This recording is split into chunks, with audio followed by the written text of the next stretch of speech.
सुप्रभात बच्चों, कैसे हैं आप लोग। आप लोग की पिछली वीडियो में बोली थी प्रश्नों का उत्तर बनाने के लिए, बना लिए होंगे, इस बार भी बनाए होंगे आप लोग। अब मैं आप लोगों को चाहती हूँ कि थोड़ा सा जो पिछली वीडियो में आप लोगों को वर्ण, शब्द, वाक्य पढ़ाई थी उसको छोटे से मैं थोड़ा सा फिर बता दूँ तो आप लोगों को नहीं जिसको समझ में आया होगा समझ लेंगे। तो आप लोगों को बताऊँगी वर्णों से शब्द और शब्दों से वाक्य बनता है, ये मैं आप लोगों को बताऊंगी। और उसके बाद मैं पढ़ाऊंगी आप लोगों को संज्ञा। संज्ञा किसे कहते हैं, संज्ञा के कितने भेद होते हैं, व्यक्तिवाचक संज्ञा किसे कहते हैं, जातिवाचक संज्ञा किसे कहते हैं, भाववाचक संज्ञा किसे कहते हैं, पदार्थ या द्रव्यवाचक संज्ञा किसे कहते हैं, समूहवाचक संज्ञा किसे कहते हैं, ये सब मैं आप लोगों को बताऊंगी। वर्ण, भाषा की सबसे छोटी इकाई को क्या कहते हैं, वर्ण के दो प्रकार के होते हैं, स्वर और व्यंजन। स्वर के तीन भेद होते हैं, कौन कौन से, हर्ष स्वर, दीर्घ स्वर, प्लुत स्वर। हर्ष स्वर इसमें अ, छोटा और री है। दीर्घ स्वर में आ, बड़ी, बड़ाऊ, ए, ऐ, ओ, औ सात है। प्लुत स्वर में ऐसे भी उच्चारण इसका होता है, इसकी कोई संख्या नहीं होती कितने होते हैं, इसका बस किसी को बुलाने के लिए उच्चारण किया जाता है। जैसे हिंदी में 3 लिखा जाता है ऐसे, और नहीं तो एस लिखा जाता है ऐसे, यही चिन्ह है, इसका संकेत है, बुलाने के लिए लिखा जाता है उसमें, इसकी कोई संख्या नहीं होती है। व्यंजन के कितने भेद होते हैं, स्पर्श व्यंजन, अंतस्थ व्यंजन, उष्म व्यंजन और अतिरिक्त वर्ण है। स्पर्श व्यंजन में क, च, ट, त, प ये 25 है। अंतस्थ व्यंजन में 4 है, य, र, ल, व। उष्म व्यंजन में 4 है, इसमें भी 4 है, तलावी से, मूर्धनी से, दांती से, ह। अतिरिक्त वर्ण कौन कौन से है, ड और ढ, कुल मिला के 35 हुए। इसमें 25, इसमें 4, इसमें 4 और अतिरिक्त वर्ण 2 है, ड और ढ, जिसके नीचे बिंदु लगा रहता है। अब वर्णों से शब्द बनते हैं। वर्णों के सार्थक समूह को शब्द कहते हैं, वर्णों के सार्थक समूह को शब्द कहते हैं। शब्द के जैसे राम, र प्लस आ प्लस म प्लस अ, तो इसमें सार्थक समूह है, वर्णों का सार्थक समूह है।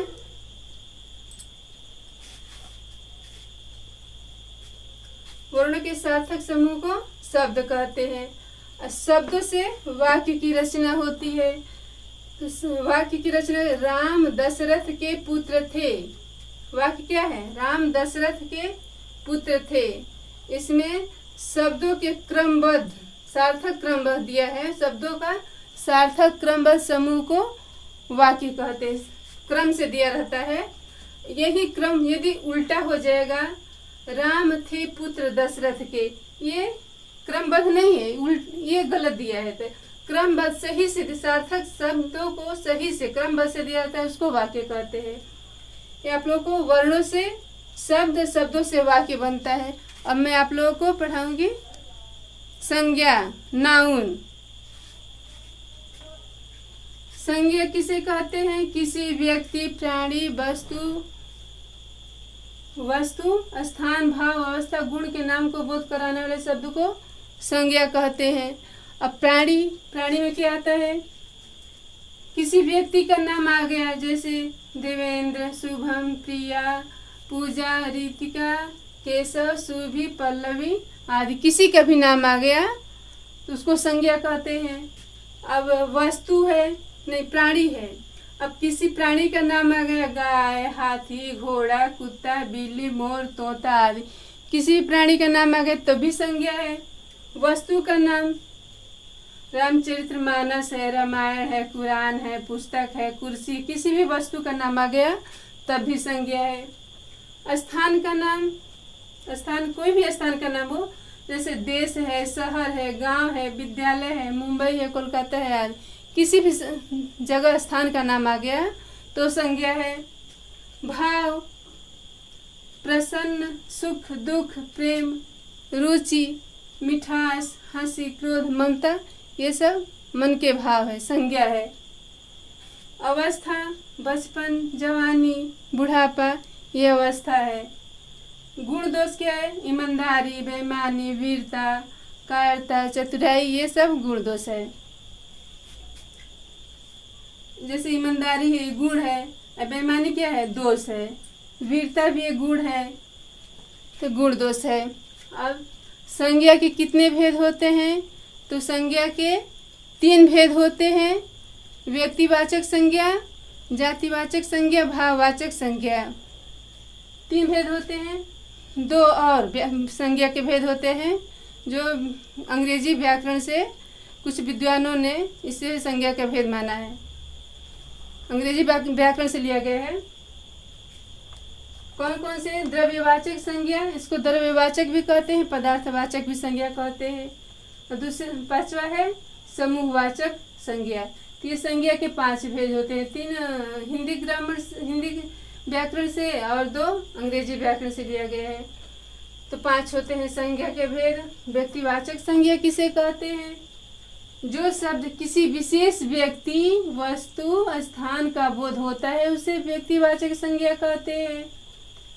व्यक्तिवाचक संज्ञा में क्या आता है? जैसे किसी विशेष का नाम हो, जैसे महात्मा गांधी है, रामायण है, कुरान है, बाइबिल है, गीता है, दिल्ली है, आगरा है, ये किसी विशेष। अब महात्मा गांधी कितने हैं? एक थे महात्मा गांधी, इनका विशेष है ना। अब इनका बहुवचन में प्रयोग नहीं किया जाता है, व्यक्तिवाचक संज्ञा को बहुवचन में प्रयोग नहीं होता है, किसी विशेष एक के लिए प्रयोग होता है, उसे व्यक्तिवाचक संज्ञा कहते हैं। रामायण है, एक है, कुरान है, एक है, बाइबिल है, एक है, गीता है, एक है, दिल्ली है, आगरा है, दिल्ली भी एक है, आगरा भी एक है। ये विशेष के लिए बोध होता है, उसे व्यक्तिवाचक संज्ञा कहते हैं। इसका बहुवचन में प्रयोग नहीं होता है। जैसे गीता, गीता का बहुवचन क्या होगा?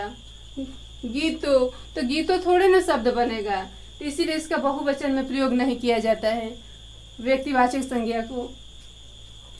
जातिवाचक संज्ञा किसे कहते हैं?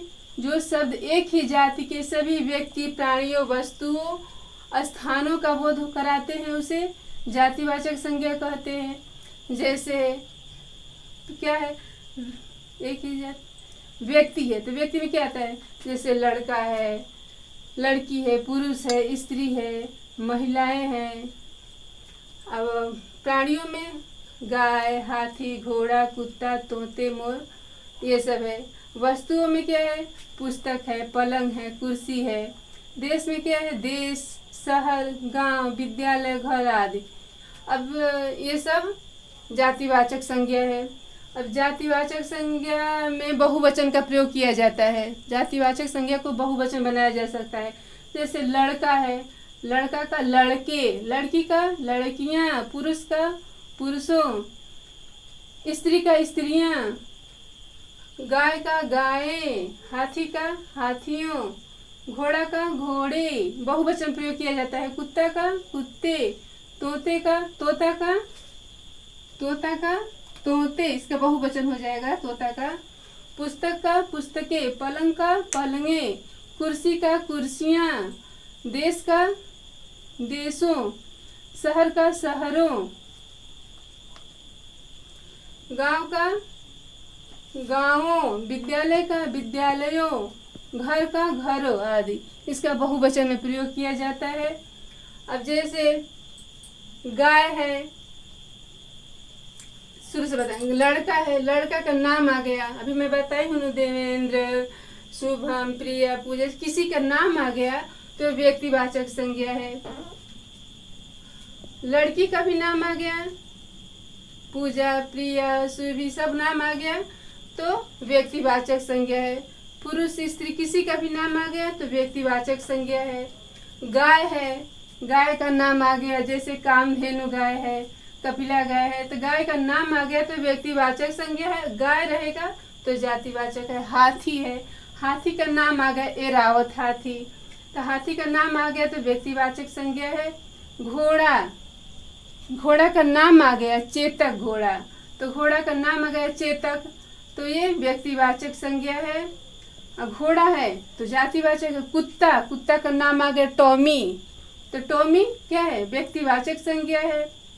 पुस्तक, पुस्तक का नाम आ गया, जैसे हिंदी की पुस्तक है, मैथ का, गणित का है, हिंदी का, गणित का, जो भी पुस्तक का नाम आ गया तो व्यक्तिवाचक संज्ञा है। नाम नहीं है, बस पुस्तक है तो जातिवाचक है। पलंग, पलंग का नाम आ गया महाराजा पलंग, तो वो क्या सी संज्ञा है, वो व्यक्तिवाचक संज्ञा है। कुर्सी जातिवाचक संज्ञा है। देश, देश का नाम आ गया, जैसे भारत देश, भारत देश एक है।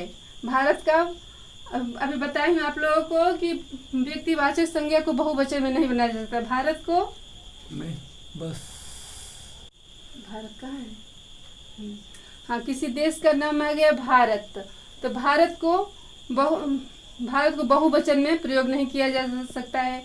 तो देश का नाम आ गया भारत, तो व्यक्तिवाचक संज्ञा देश है तो जातिवाचक है। शहर, शहर का नाम आ गया, कोई भी शहर का नाम ले लो, बनारस है, बलिया है, दिल्ली है, कलकत्ता है, मुंबई है, आगरा, कहीं भी शहर का नाम आ गया तो क्या है, व्यक्तिवाचक है। नाम आ गया तो व्यक्तिवाचक है, नाम नहीं, शहर है तो जातिवाचक है। गांव है, आप लोग सभी कोई तो अपने अपने गांव में रहते ही हो, तो आप लोग गांव का तो नाम होगा ही, अपने गांव का नाम जान जाओगे कि हम तुम्हारे गांव का नाम क्या है, गांव का नाम ही व्यक्तिवाचक संज्ञा है। गांव, गांव तो सभी गांव है तो गांव आ गया तो वो जातिवाचक है। विद्यालय, आप लोग किसी न किसी विद्यालय में पढ़ते हो, किसी विद्यालय में पढ़ते हो तो अपने विद्यालय का तो सबका नाम अलग अलग होगा, तो सबके विद्यालय का नाम होगा। विद्यालय, किसी भी विद्यालय का नाम आ गया, आप लोग जिस विद्यालय में पढ़ते हो विद्यालय का नाम आ गया तो व्यक्तिवाचक संज्ञा है। विद्यालय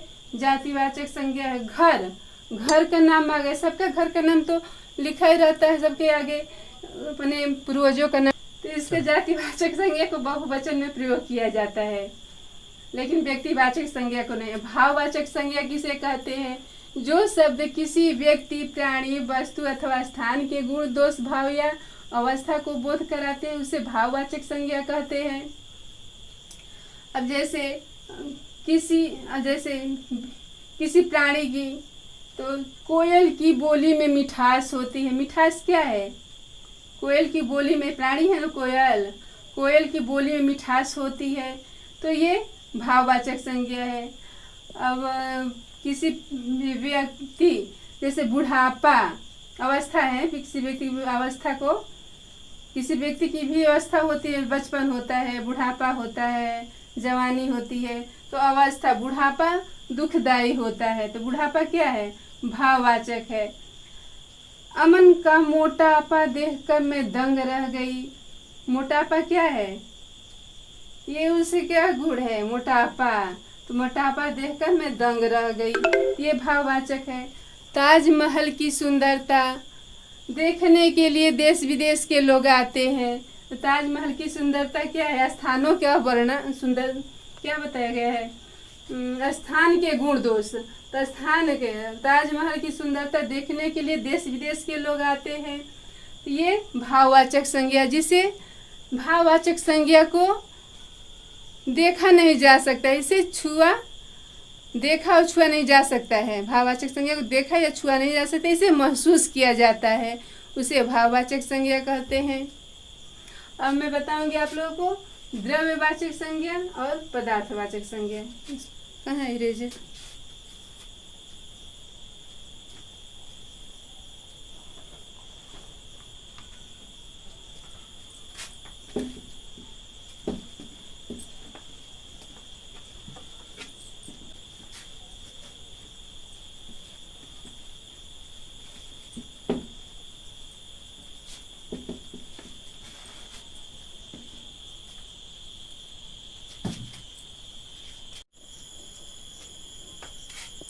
अब है द्रव्यवाचक संज्ञा। द्रव्यवाचक संज्ञा किसे कहते हैं, जो शब्द किसी ऐसे द्रव्य, धातु या पदार्थ का बोध कराते हैं जिससे अन्य वस्तुएं बनाई जाती हैं, उन्हें द्रव्यवाचक या पदार्थवाचक संज्ञा कहते हैं।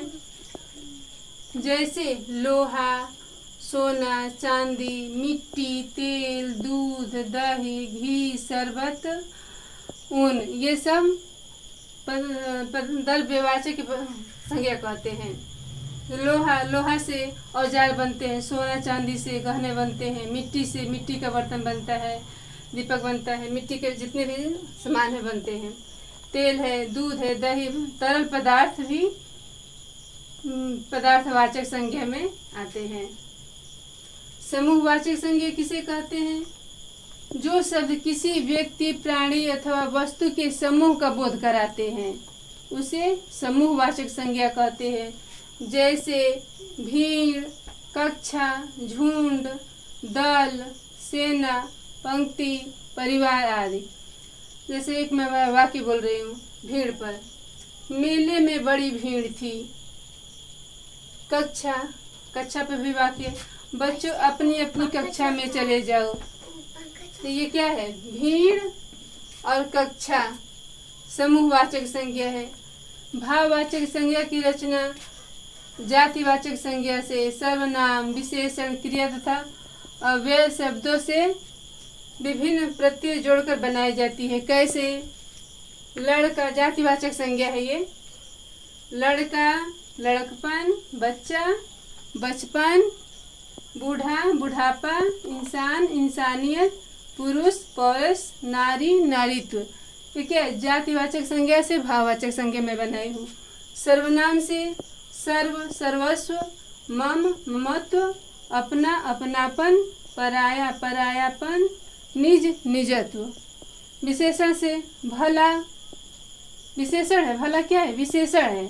इससे भाववाचक संज्ञा कैसे बनाई जाएगी? भला से भलाई, बुरा से बुराई, करुण से करुणा, हरा से हरियाली, चतुर से चतुराई। चतुर क्या है? विशेषण है। चतुर से चतुराई, पापी से पाप। विशेषण से भाववाचक संज्ञा बनाई जाती है। क्रिया से पढ़ना से पढ़ाई, लिखना से लिखावट, खेलना से खेल, जीतना से जीत, हंसना से हंसी, कमाना से कमाई। ये क्रिया से शब्दों से भाववाचक संज्ञा बनाई जाती है। अव्यय से भीतर से भीतरी, भाववाचक संज्ञा क्या है? भीतरी। ऊपर से ऊपरी, नीचे नीचे से निचली, दूर का दूरी, शीघ्र का शीघ्रता, वाह का वाहवाही। ये अव्यय से भाववाचक संज्ञा में बनाई हूँ, बताई हूँ आप लोगों को। अब बच्चों आप लोगों को मैं प्रश्न लिखूंगी, उसका हल स्वयं से आप लोगों को फिर बनाना है। जैसे हर वीडियो में आप लोगों से प्रश्न पूछती हूँ, आप लोगों को बनाना होता है ऐसे। फिर अब कॉपी और पेन लेकर आप लोग लिखिए। मैं प्रश्न लिख रही हूँ, आप लोग उसका उत्तर लिखिए। प्रश्न लिखने के बाद आप लोगों को स्वयं से उत्तर बनाना है।